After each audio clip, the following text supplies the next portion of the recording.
د دوړو جهانو سردار مبارک فرمایي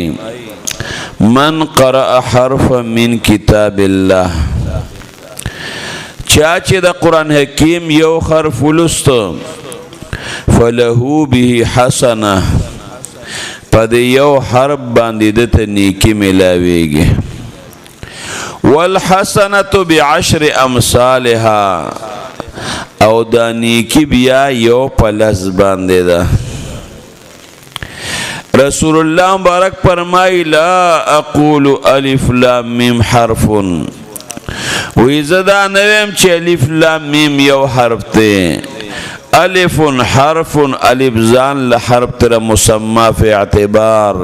لام ځان له حرف ته میم ځان له حرف ته یو الف لام میم چې انسان وای رب العالمین اغله په دې باندې دیرش نیکه ورکای نو چې انسان د الحمد نه شروع کی اول ناس پورې تلاوت کې نو د څومره نیکه وګټلې